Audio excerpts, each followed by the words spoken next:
So isa sa mga trabaho ng mga event organizers ay ang crowd control management. So bahagi din kung tutusin na 2,000 years ago, almost 2,000 years ago, ay nakikita na ito ni Jesus. Sapagkat anumang uri ng pagtitipon, yung malaki ang pagtitipon, ay kinakailangan ding pangalagaan. Hindi lamang po si Jesus ang kanyang mahalaga, kundi ang mga tao.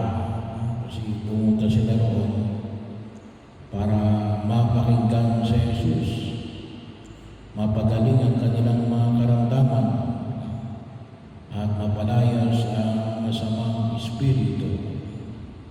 So, na hindi naman sila mapahamak.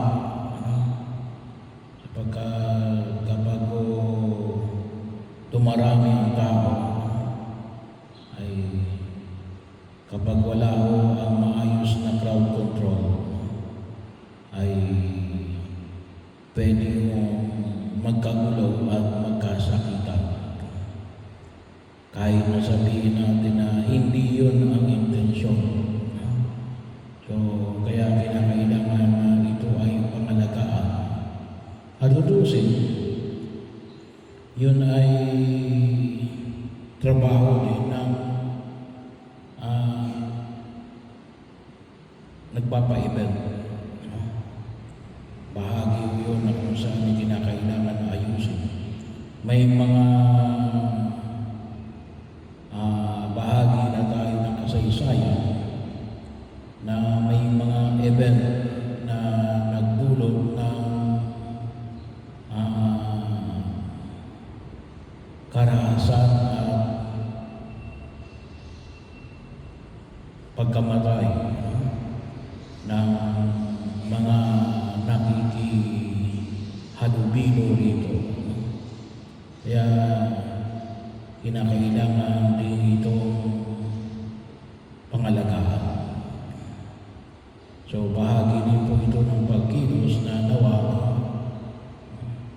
abuti na lang po yung ating Nazareno ngayong taon na ito ay hindi dumanas na wala akong namatay. May mga taon kasi na talagang may namamatay sa gawa ng activity ng Nazareno. May nauulog sa imbornal. Hindi kaya ay nagkakaroon ng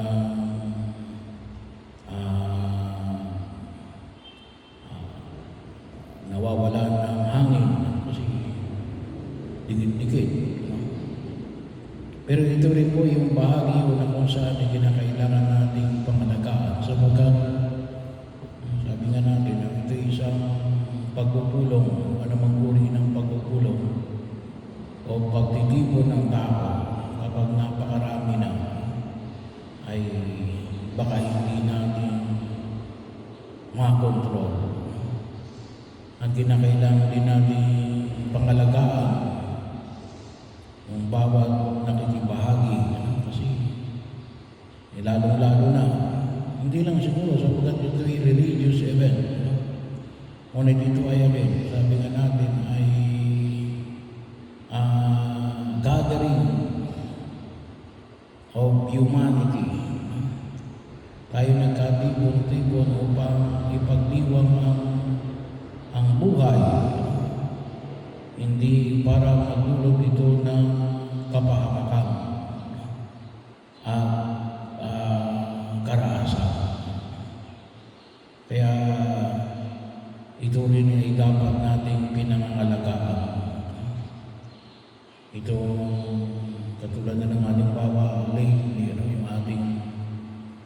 banda. Sabi ko,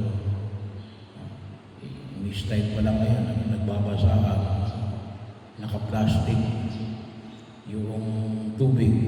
Sabi ko, dapat, bagamat mo nakapaglabas ng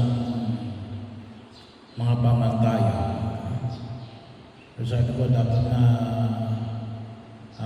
bahagi yun. Kasi kapag yung tubig yan, pero naka-plastic yan, baka kapag tumama yan sa mukha, sa mata, ay maaaring makapagdulot din yan ng sakit. At kuminsan hindi lang sakit, baka yung iba dyan ay hindi lang temporary. Kapag napasama ang tama mo dyan, baka yan ay maging permanent. Kaya bahagi rin mo yan na patuloy natin pangalaga. At yun din po yung bahagi ng pagkilos na kung saan ay makita natin. Hindi lang yan paramihan ng tao. Yan din po ay kung paano pangalagaan yung dami ng tao. At kaakibat din po dyan yung espiritu na kaya narito ay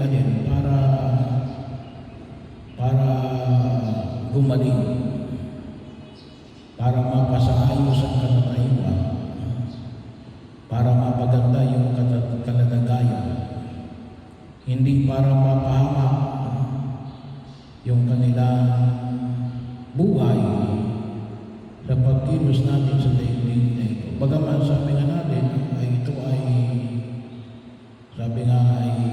religious event. At yung pananampalataya natin ay isang pananampalataya na nawa, nangangalaga sa mga lalong-lalo na dito kay Jesus sa kanyang mga alagad at sa mga nagpupunta sa kanya. Kaya bahagi mo na ipanalangin natin kasi